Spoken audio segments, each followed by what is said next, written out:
नमस्कार दोस्तों, आप सभी का स्वागत है कनेक्ट टू एग्जाम के इस ऑनलाइन प्लेटफॉर्म पे। आज हम आप लोगों को हिंदी की दूसरी क्लास लेकर आए हैं। आइए कुछ नया सीखते हैं। हिंदी देखने में जितनी आसान है या जितनी लगती है हमें आसान हिंदी, उतनी है नहीं। आइए हम इसको समझने का प्रयास करते हैं। हमने हिंदी की बात पहले क्लास में जो की उसमें बताया कि हिंदी का विकास कैसे हुआ, हिंदी की जननी कौन है, हिंदी के अपभ्रंश कितने हैं।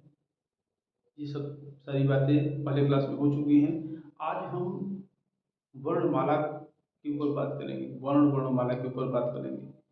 हिंदी में कितने वर्ण हैं, कितने वर्णमाला, वर्णमाला का क्रम क्या है, आइए सीखते हैं।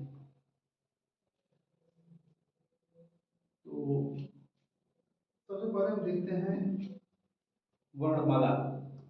वर्णमाला की अगर हम बात करते हैं तो वर्णमाला जब हम देखते हैं तो ये कहता है कि वर्णों के व्यवस्थित समूह को, वर्णों के व्यवस्थित समूह को वर्णमाला कहते हैं। किसकी? वर्णों के व्यवस्थित समूह के। अगर हम वर्ण की बात करते हैं, वर्ण कौन है, वर्ण कौन है, तो वर्ण जो होती है भाषा की सबसे छोटी इकाई है। वर्ण कौन है? वर्ण भाषा की सबसे छोटी इकाई को वर्ण या ध्वनि कहते हैं। अब भाषा क्या है, तो हम इसलिए सबसे पहले भाषा को समझते हैं। भाषा जो है संस्कृत के भाष शब्द से बना है। भाषा संस्कृत के भाष शब्द से बना है, जिसका अर्थ होता है बोलना या जानकारी। जिसका अर्थ क्या होता है? बोलना या जानकारी। यानी भाषा का अर्थ होता है बोलना, संस्कृत के भाष शब्द से बना है। तो भाषा की जो सार्थक इकाई होती है, भाषा की जो सार्थक इकाई होती है वो वाक्य होती है। यानी अगर आप पूछेंगे भाषा की सार्थक इकाई क्या है, तो वाक्य है। लेकिन अगर यही दूसरा प्रश्न पूछ लिया जाए कि भाषा की जो सबसे छोटी इकाई है, तो भाषा की जो सबसे छोटी इकाई है वो वर्ण या अक्षर होती है। वर्ण या ध्वनि करते हैं, अक्षर नहीं कहेंगे। अक्षर से छोटी इकाई वर्ण होती है। तो भाषा की जो सबसे छोटी इकाई है वो वर्ण या ध्वनि है, जबकि भाषा की जो सार्थक इकाई है वो वाक्य है। भाषा की जो सबसे छोटी इकाई होती है, भाषा की जो सबसे छोटी इकाई होती है उसी को हम वर्ण कहते हैं, वर्ण या ध्वनि कहते हैं। और भाषा की जो सार्थक इकाई होती है उसी को हम वाक्य कहते हैं। अच्छा, वाक्य से छोटा भी उपवाक्य होता है। वाक्य से यानी वाक्य सबसे बड़ा होता है, वाक्य सबसे बड़ा होता है। वाक्य से छोटा उपवाक्य होता है और उपवाक्य से छोटा पदबंध होता है। पदबंध होता है यानी पदबंध मतलब शब्दों के कई जोड़े होते हैं। और पदबंध से छोटा पद होता है। पद जिसे शब्द कहते हैं, पद जिसे शब्द कहते हैं, एक सार्थक शब्द। और शब्द से भी छोटा होता है अक्षर। शब्द से भी छोटा क्या होता है? अक्षर। और अक्षर से भी छोटा होता है वर्ण या ध्वनि। वर्ण या ध्वनि। वर्ण या ध्वनि की अगर हम बात करते हैं तो भाषा की जो सबसे छोटी इकाई है उसी को हम वर्ण या ध्वनि कहते हैं। भाषा की सबसे छोटी इकाई वर्ण या ध्वनि, और भाषा की सार्थक इकाई होगी वाक्य। तो वर्णमाला किसे कहेंगे? यानी भाषा की जो सबसे छोटी इकाई है वर्ण, और वर्णों के व्यवस्थित समूह को, वर्णों के व्यवस्थित समूह को हम क्या करते हैं? वर्णमाला कहते हैं। वर्णों के व्यवस्थित समूह को वर्णमाला कहते हैं। अब अगर हम देखते हैं तो हिंदी में जो कुल वर्णों की संख्या है, हिंदी में अगर हम कुल वर्णों की संख्या देखते हैं 52 है, 52। अच्छा, अंग्रेजी में वर्णों की संख्या, अंग्रेजी में लेटर की संख्या 26 है, और इसी का जस्ट दोगुना हिंदी में है। यानी हिंदी में अक्षरों की संख्या अंग्रेजी में अक्षरों की संख्या का जस्ट दोगुना है। अंग्रेजी में अक्षरों की संख्या 26 है, तो हिंदी में अक्षरों की संख्या 26 का दोगुना 52 है। आइए देखते हैं वर्णमाला को जब हम बांटते हैं, यानी वर्णमाला का जब हम विभाजन करते हैं तो इसमें हमें तीन चीजें देखने को मिलती है। एक तो स्वर देखने को मिलता है, दूसरा व्यंजन, और तीसरा हो जाता है अयोगवा। स्वर, व्यंजन और अयोगवा। स्वर हम किसे कहते हैं? यानी ऐसे वर्ण, स्वर उसे कहेंगे ऐसे वर्ण जिनका उच्चारण अबाध गति से हो, यानी बिना बाधा के। अबाध का मतलब होता है बिना बाधा के। यानी ऐसे वर्ण जिनका उच्चारण बिना बाधा के हो या अबाध गति से हो उसे स्वर कहते हैं। स्वर की संख्या 11 है। जिनका उच्चारण क्या हो? अबाध गति से हो। स्वर की संख्या कितनी होती है? 11। कौन कौन होते हैं? ओ, आ, इ, उ, उ, ऋषि, ए, ऐ, ओ, औ। 1 2 3 4 5 6 7 8 9 10 11 11 स्वर होते हैं। 11 क्या होते हैं? स्वर होते हैं। अब इसमें से अगर हम इन स्वरों का भी विभाजन कर देते हैं तो इसमें इसके 3 रूप हो जाते हैं: ह्रस्व स्वर, दीर्घ स्वर और संयुक्त स्वर। ह्रस्व स्वर की संख्या 4 है। ह्रस्व मतलब यानी ऐसे वर्ण, ऐसे स्वर जिनका उच्चारण करने में एक मात्रा का समय लगे, उसे ह्रस्व स्वर कहते हैं। ऐसे वर्ण या जिनका उच्चारण करते समय एक मात्रा का समय लगे उसे ह्रस्व स्वर कहते हैं। इसमें 4 होते हैं। ह्रस्व स्वरों की संख्या कितनी भैया? 4 है। इसके अंतर्गत अ, ई, उ, री, ये 4 शामिल होते हैं। ओ, ई, उ, री, ये 4 ह्रस्व स्वर। दीर्घ स्वर जो होते हैं, दीर्घ स्वर उसे कहते हैं जिनका उच्चारण ह्रस्व स्वर से अधिक समय लगे या ऐसे वर्ण जिनका उच्चारण करने में 2 मात्रा का समय लगे। 2 मात्रा का समय तो उसे दीर्घ स्वर या बड़ा स्वर कहेंगे। तो इनकी संख्या कितनी है? इनकी संख्या 3 है। बड़ा आ, बड़ी ई, बड़ा ऊ। बड़ा आ का निर्माण जो होता है, बड़ा आ का निर्माण ये कैसे होता है? इस बड़ा आ का निर्माण यानी इस आ का जो निर्माण है, आ का निर्माण कैसे हो जाता है? इसका निर्माण होता है अधन अ से। और बड़ी ई का निर्माण कैसे होता है? बड़ी ई जो है, ये 2 छोटी ई जब मिला देंगे ये बड़ी ई हो जाएगा। और बड़ा ऊ जो होता है, इसका निर्माण 2 छोटा ऊ से होता है। 2 छोटा ऊ जब मिलते हैं तो बड़ा ऊ बनता है। 2 छोटी ई जब मिलती है तो बड़ी ई बनती है। और जब 2 छोटे अ मिलते हैं तो बड़ा आ बन जाता है।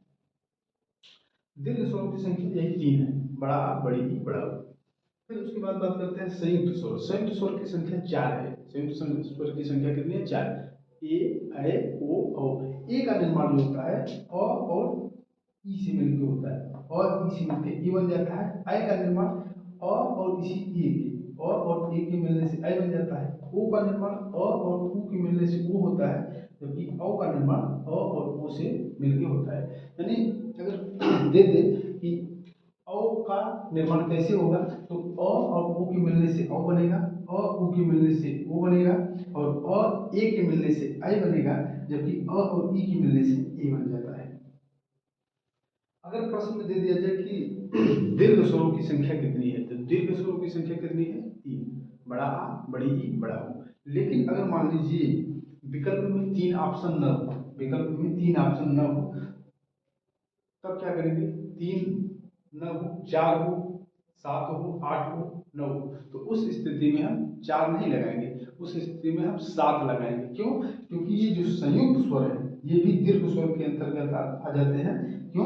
क्योंकि इनका निर्माण 2 स्वरों से ही मिलने से होता है। दीर्घ स्वर जो होते हैं जब 2 स्वर मिलते हैं, अभी हमने बताया कि दीर्घ स्वर बड़ा आ का निर्माण 2 छोटे स्वर के मिलने से हुआ, और से ह्रस्व स्वर ई और ई के मिलने से बड़ा ई बना, और 2 ह्रस्व उ और उ के मिलने से बड़ा उ बना। यानी दीर्घ स्वर का निर्माण जो होता है वो कैसे होता है?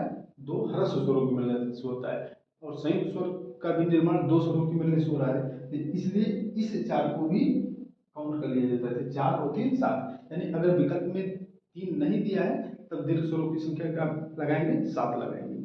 ये तो हो गया हमारा स्वर की बात। और अब हम देखते हैं व्यंजन। व्यंजन किसे कहेंगे? यानी स्वर की सहायता से बोले जाने वाले वर्ण। स्वर की सहायता से बोले जाने वाले वर्ण व्यंजन कहलाते हैं। व्यंजनों की संख्या अगर हम देखते हैं तो 33 है। व्यंजनों की संख्या कितनी हुई है? 33 है। इसमें से स्पर्श व्यंजनों की संख्या 25 है। अब ये स्पर्श व्यंजन क्या होते हैं? यानी क वर्ग से लेके प वर्ग तक, क से लेके म तक, ये क्या है? स्पर्श व्यंजन है। इनको इनका व्याकरण में वर्ण के अंतर्गत जब हम इसे विभाजन करते हैं तो स्पर्श व्यंजन रखा गया क से लेके प वर्ग तक, ये 25 है। फिर अंतः अस्त यानी प के बाद क्या आता है? वर्ग में म के बाद क्या आता है? य र ल व। य र ल व जो है अंतः अस्त व्यंजन है जिनकी संख्या 4 है। फिर उसके बाद क्या आता है? उष्म व्यंजन। उष्म व्यंजन की संख्या 4 है। उष्म व्यंजन में कौन कौन आ जाएगा? ये आ जाएगा तालव्य स्वर, मूर्धन्य स्वर, दंत स्वर और ह से हल। फिर उसके बाद आता है संयुक्त व्यंजन। संयुक्त व्यंजन की संख्या भी 4 है, और इसमें के अंतर्गत छ से छत्री, त्र से त्रिशूल, ग से ज्ञानी, उस से श्रमिक आते हैं। फिर उसके बाद आ जाता है आपका द्विगुण व्यंजन। द्विगुण व्यंजन के अंतर्गत दो व्यंजन है, जैसे ड़ से सड़क और ढ से पढ़ना, ये, या पकौड़ी, पकौड़ी या सड़क, ये ड़ से हो जाएगा, ढ से पढ़ना चढ़ना, ये सब हो जाएगा। अयोगवाह व्यंजन की बात, अच्छा एक और मिलता है अयोगवाह। अयोगवाह में उसको दो व्यंजन है, एक का नाम है अनुस्वार और दूसरे का नाम है विसर्ग। ये न तो स्वर होते हैं ना ही व्यंजन होते हैं। ये जो अयोगवाह जो होते हैं ये न तो स्वर होते हैं और न ही व्यंजन होते हैं, क्योंकि इनका योग जो है स्वर के साथ होता है, अ, या ऐसे कर सकते हैं, ऐसे शब्द जिनका योग होने पर भी, जिनका योग होने पर भी साथ न चले, साथ साथ, सॉरी, ऐसे शब्द जिनका योग न होने पर भी साथ साथ चलते हैं उन्हीं को अयोग यानी अयोग, ऐसे शब्द जिनका योग न होने के बाद भी साथ साथ चलते हैं उन्हें अयोगवाह कहते हैं। और इसके अंतर्गत अनुस्वार और विसर्ग दो व्यंजन है। अनुस्वार को शीर्ष बिंदु वाला वर्ण कहते हैं, अनुस्वार को क्या कहते हैं, शीर्ष बिंदु वाला वर्ण, यानी ऐसे करके ऊपर शीर्ष बिंदु, और विसर्ग को पार्श्व बिंदु, पार्श्व मतलब बगल, पार्श्व मतलब बगल बिंदु वाला वर्ण, यानी किसी भी अक्षर के बगल में लगा दिया जाए बिंदु, वही पार्श्व बिंदु है। तो ये दो अयोगवाह हो जाते हैं। और स्वरों की संख्या अभी हमने बताया कि 11, तो ये हो गई।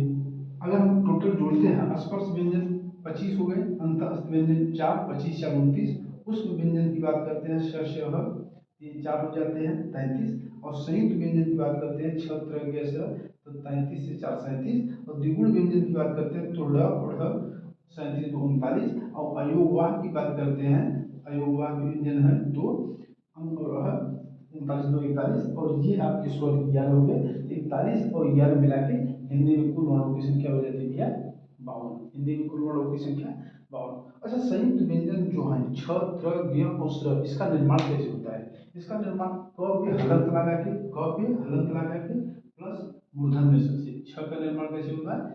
क पे हलंत लगा के प्लस स से। और त्र का निर्माण जो होता है वो त पे हलंत लगा के प्लस र से रस्सी से।